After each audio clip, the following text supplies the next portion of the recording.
En el siglo XII, el rey Alfonso VIII concedió fuero a la villa de Barco de Ávila. Se autorizó en el mismo la celebración de 2 ferias anuales, en los meses de marzo y octubre. La de mayor importancia en el transcurso del tiempo fue la de octubre, y en el año 1932, en la Plaza Mayor, se efectuaba todo tipo de transacciones comerciales, sobre todo de productos agrícolas. En la calle Mayor era habitual la presencia de turroneros.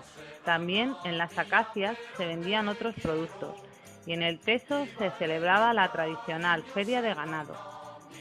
Era habitual en la Plaza Mayor la presencia de las barcas y la noria, de los charlatanes, así como las casetas de tiro al flecha, pero nunca habían actuado grupos teatrales ni coros musicales. El día 14 de octubre de dicho año actuó en nuestra villa el coro y el teatro del pueblo, con gran éxito de público, que despidió a la compañía con gran efusión a su marcha. Pero lo realmente importante aconteció entre los días 14 al 17 de octubre de 1932, con la presentación del Museo del Pueblo. ¿A qué se debían estas actividades desconocidas por nuestros paisanos? Desde 1882, Francisco Giner de los Ríos, director de la Institución Libre de Enseñanza, intentó la modernización de la educación española, sin que sus pretensiones fueran tomadas en consideración, hasta 1931, con el advenimiento de la Segunda República Española, el día 14 de abril. El gobierno provisional, presidido por don Niceto Alcalá Zamora y constituido por Alejandro Lerroux, Manuel Azaña, Indalecio Prieto, Fernando de los Ríos y otros, desde el primer día pretendió la modernización de la vida política, económica y social del país. Coincidían en que, a pesar de que eran numerosos y de hondo calado los problemas que había que atajar en España, el de mayor urgencia, por prolongación en el tiempo y por difícil de abordar, era el de la educación, necesitando atención prioritaria a las zonas rurales, en donde hacia 1930 había tasas de analfabetismo del 37% para los hombres y de casi el 48% para las mujeres. El Patronato de Misiones Pedagógicas fue creado por decreto del Gobierno Provisional de fecha 29 de mayo, es decir, al mes siguiente de haber ganado las elecciones, y dependía directamente del Ministerio de Instrucción Pública y Bellas Artes. Fue nombrado como presidente Manuel Bartolomé Cosío, quien junto con Luis Álvaro Santullano como secretario, Constantino Suárez como secretario técnico y como vocales personajes tan significativos como Antonio Machado, Pedro Salinas y Amparo Cebrián, formaron parte de la primera comisión. El objetivo de las misiones pedagógicas era llevar a todas las zonas rurales y aldeas aquello que se desarrollaba en las ciudades, para que disfrutaran de ello como españoles que formaban también parte de la sociedad, y que así los niños del campo pudiesen también contemplar los cuadros de Velázquez, escuchar una melodía de Mozart o leer una estrofa de Calderón. Los misioneros, gracias a su entrega e ilusión, significaron el principal motor de las misiones pedagógicas. Sus filas se nutrían de todo tipo de personas, desde maestros o profesores, artistas, jóvenes estudiantes, hasta personalidades que después se convertirían en intelectuales de primera fila, como nuestra gran filósofa María Zambrano, José Valdelomar, Ramón Gaya o Alejandro Casona. Estas misiones pedagógicas constaban de un servicio de bibliotecas, el Museo del Pueblo, la sección de cine, el coro y teatro del pueblo, la sección de música y el retablo de fantoches. La primera misión se realizó en Ayllón, Segovia, entre el 17 y el 25 de diciembre de 1931, la última 6 años después, en 1937. En 1931 no había apenas bibliotecas públicas en nuestro país y ninguna escuela rural contaba con libros infantiles.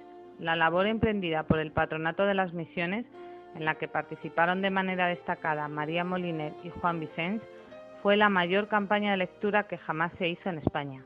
Se repartieron bibliotecas para adultos y niños por pueblos y aldeas, a las que no se podía llegar en automóvil. y donde no había luz eléctrica.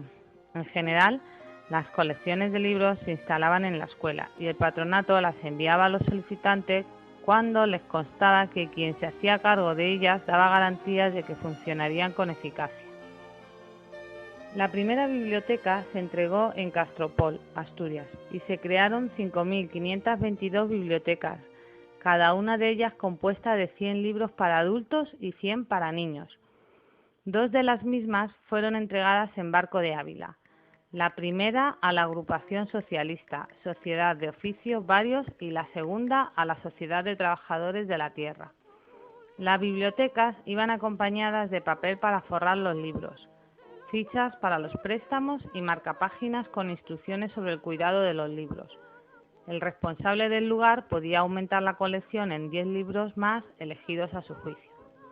También como complemento se entregaba un gramófono y una colección de discos, normalmente de música clásica y lírica tradicional.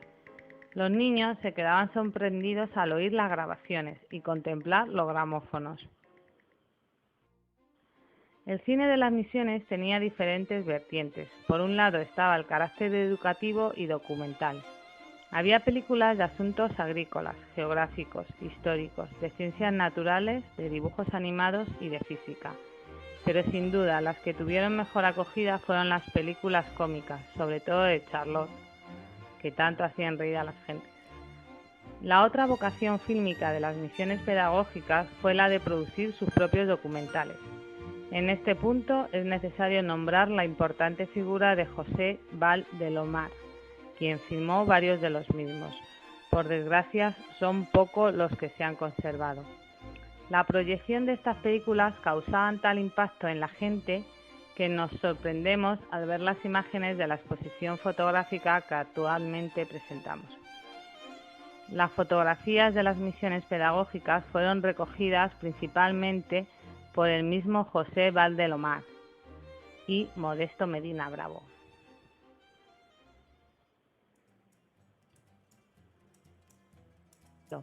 Las misiones pedagógicas también instituyeron entre sus herramientas educativas proyectos de teatro itinerante a través de la acción de la compañía de aficionados denominada Teatro del Pueblo, dirigida por Alejandro Casona y formada mayoritariamente por jóvenes estudiantes universitarios, en muchos casos antiguos alumnos de la Institución Libre de Enseñanza. El Teatro del Pueblo sería, según Alejandro Casona, un teatro elemental, ambulante, de fácil montaje, sobrio de fondos y de ropajes, que a menudo se representa al aire libre delante de todos los transeúntes.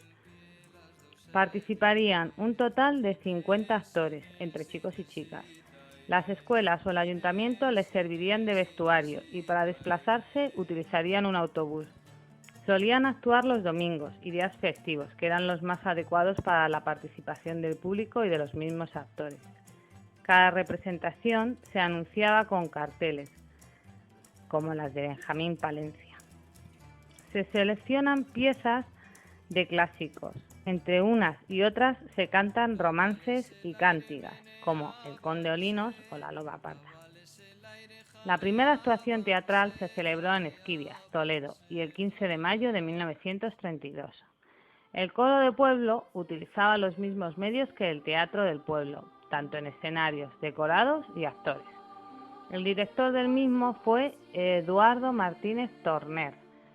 En Barco de Ávila, como anteriormente citamos, actuaron el 14 de octubre de 1932, siendo alcalde don Florentino Neila Gamonal, e interpretaron obras de música recogidas del folclore tradicional principalmente.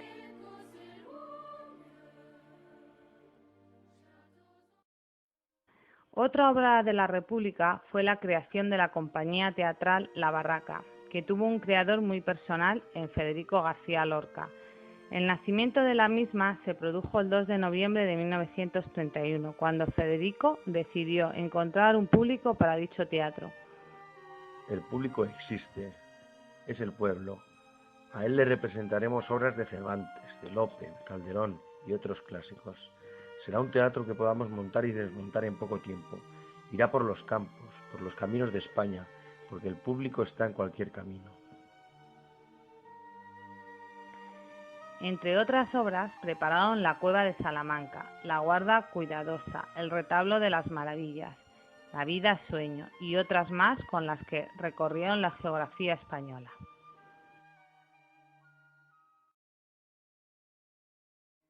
El presidente del patronato, don Manuel Bartolomé Cosío, desde un principio quería formar un museo pictórico ambulante, para lo cual encargó a Pedro Salinas buscar a pintores, no copistas, para realizar diversas copias de obras del Museo del Prado. Fueron elegidos para este fin Ramón Gaya, Eduardo Vicente y Juan Bonafé, quienes se repartieron las obras elegidas. Se pusieron manos a la obra estos tres pintores para sacar adelante las obras del Museo del Pueblo, con el objetivo de representar lo mejor posible la pintura española. En principio se hizo una primera colección con cuadros seleccionados del Museo del Prado. Los pintores debían realizar las copias lo más fidedignamente posible, incluso en el tamaño, para que los nuevos espectadores pudieran hacerse una idea lo más aproximada de lo que en realidad eran. Primera colección, Museo del Prado. Auto de fe, de Berruguete. Retrato del príncipe Carlos, de Sancho Coello. Resurrección y retrato de un caballero, del Greco. El sueño de Jacob, de Rivera. Las hilanderas, el retrato de la infanta Margarita, don Antonio el Inglés, de Velázquez. La visión de San Pedro Nolasco, de Zurbarán. El niño Dios Pastor y Santa Isabel de Hungría, de Murillo. Los fusilamientos del 2 de mayo, la maja vestida y el pelele, de Goya. La segunda colección mostró las siguientes obras: Pasaje de la vida de Santo Domingo, de Berruguete, Retrato de la infanta doña Isabel Clara Eugenia, de Sánchez Coello, Crucifixión y San Francisco, del Greco, Martirio de San Bartolomé, de Rivera, Las Meninas, Retrato ecuestre del príncipe don Baltasar, El bobo de Coria, de Velázquez, Un fraile mercenario, de Zurbarán, Familia del pajarito, Sueños del patricio romano, de Murillo, El entierro de la sardina, Aquelarre de brujas, La nevada, de Goya. Decidieron que estas colecciones se llevaran a los cabezas de partido o pueblos de entre 8.000 y 12.000 habitantes. El museo se anunciaba con carteles de Ramón Gaya y pregones. Varios misioneros lo acompañaban, casi siempre los mismos: Valdeomar, Sánchez Barbudo, Luis Cernuda y Enrique Azcoaga. Los mismos se encargaban de montar las obras y realizar los servicios. Para la primera exposición se eligió nuestro pueblo Barco de Ávila, donde se expuso del 14 al 17 de octubre de 1932, como anteriormente reseñamos. El diario El Sol se hace eco el 12 de octubre de 1932 de la inauguración del mismo. El diario La Luz recoge dicha noticia el día 14. El diario El Sol, de fecha 16 de octubre, informa sobre la visita a Barco de Ávila del ministro don Fernando de los Ríos para ver la exposición. Raramente un ministro ha estado en nuestra localidad, hecho silenciado por las autoridades posteriores e incluso por el mismo pueblo. La exposición continuó su periplo en el año 1932, localidades castellanas como Arenas de San Pedro, Riaza, Cifuentes, Atienza, San Martín de Valdeiglesia, Cebreros, Segovia, Santa María de Nieva, Coca, Cuéllar, Sepúlveda y Cantalejo. El cinematógrafo también se utilizó en apoyo al Museo del Pueblo, con proyecciones fijas de cuadros. Después se regalaban reproducciones en tamaño estampa. Estas proyecciones ofrecían a los aldeanos las pinturas de numerosos autores de estilos y procedencia variada: Van Dyck, Botticelli, Leonardo da Vinci, Tiziano, Rafael, Miguel Ángel, El Greco, Rembrandt, Gauguin, Van Gogh, etc. La primera actuación del retablo de Fantoches tuvo lugar en Malpica, La Coruña, y vino a suplir en parte la dificultad del coro y el teatro del pueblo para desplazarse a ciertos lugares alejados y de difícil comunicación. El autor de los textos era Rafael Dieste, quien junto a Ramón Gaya y Fernández Mazas, entre otros, hacían las veces de autores, además de diseñar y confeccionar muñecos, decorados, vestuario y cuanto iba requiriendo el espectáculo.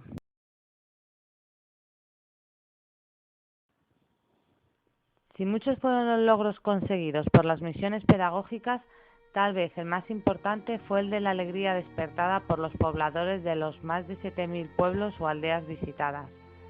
Como consecuencia de la Guerra Civil, a partir de 1936 las misiones fueron languideciendo hasta que se acabaran en 1937. Esperamos que hechos como estos no sean ocultados a las generaciones venideras, pues al fin y al cabo la cultura es un bien público que da cohesión a la sociedad y la educación intelectual es un derecho que por encima de ideologías resulta imprescindible para la formación de conciencias críticas. Iniciativas tan constructivas e inteligentes no han sido, lamentablemente, frecuentes en nuestro país.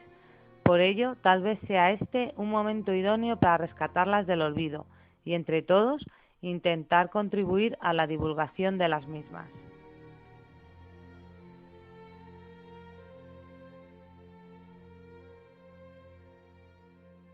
¿De qué mundo vienen estas personas?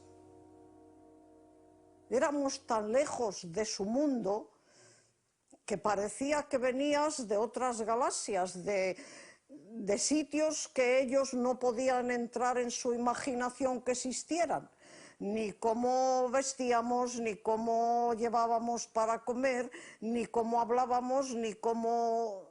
Éramos otra cosa, tampoco éramos los titiriteros que van por los pueblos, había otra relación, era otra cosa. Era como si algo de pronto que no se puede creer llegara a ellos y dijera, pues sí, creedlo que estamos aquí, venimos a ayudaros. Desgraciadamente fue tan poco tiempo que no sirvió de mucho.